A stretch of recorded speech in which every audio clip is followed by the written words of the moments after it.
Ayoko po sa guest ko ngayon. Sungit. Maldita. Ewan ko nga po bakit gines nila. Pero po kontrabida. Wala naman ako magawa. Ayoko po talaga Pero sige na nga. Ito na po yung guest ko ngayon. Palakpakan para kay Ate Maxine Magalona.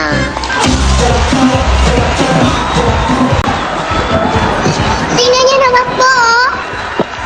Di ba po ba? Hello, mga Dabber Cats!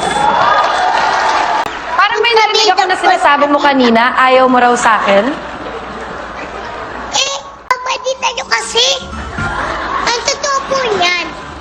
Galit na galit po ako sa inyo. Tampo ka sa Dati niyo akin. yung mga basang sisiw. Kasi nakakainis yung mga batang yun Ikaw ba? Nakakainis ka rin? Hindi po Mabait po ang bata. Mabait ka. Opo. Ba't ayaw mo sa akin? Tingnan niyo nga po kayo. Akala ko mag-uusap tayo. Sungit mo. Halika na, mag-usap na tayo. Ayaw mo. Hindi naman mag-usap dito Gusto ko mo po kayo. Dito po ako. Gusto ko mo po. Halika na. Nakita ko po sinasampal niyo yung mga bata. Kasi kapag makulit ang bata, dapat pinapagalitan. Gusto mo pagalitan din kita? O, tingnan niyo, nakakatakot. Halika na dito. Come.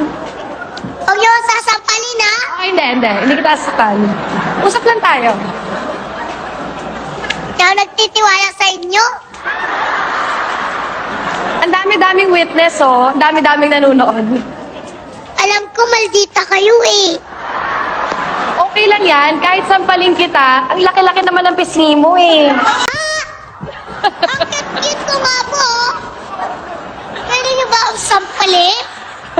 Ang sakit nun. Hindi kita sasampalin. Halika na. Talaga po, ha? Promise! Malapit ako, ha? Bakit po ba kayo maldita? Kasi gusto ko ako lang yung may bangs Bakit? Oh, wala naman akong bangsa. Ayan! Wala akong bangs. Lagyan natin ng clip yan. Mas maganda po yung bangs nyo.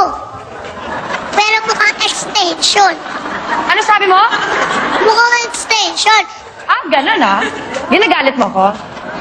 Ate na yung sungit. Ay, sumbongera. Halika na. Usap na tayo. Hindi kita sasaktan. Usap lang tayo. Hirap talaga maging tiwala dito. Pinapanood ko po kayo araw-araw. Wala kayong ginawa ko. Puro ganun. Ang sama-sama nyo. Ganun talaga. Kasi nga yung mga batang yun makukulit. Katulad mo, makulit ka, di ba? Hindi po ako makulit. At hindi niyo po ako maapi. Talaga. Tignan natin. Come here. Come here. Para hindi ko kaya.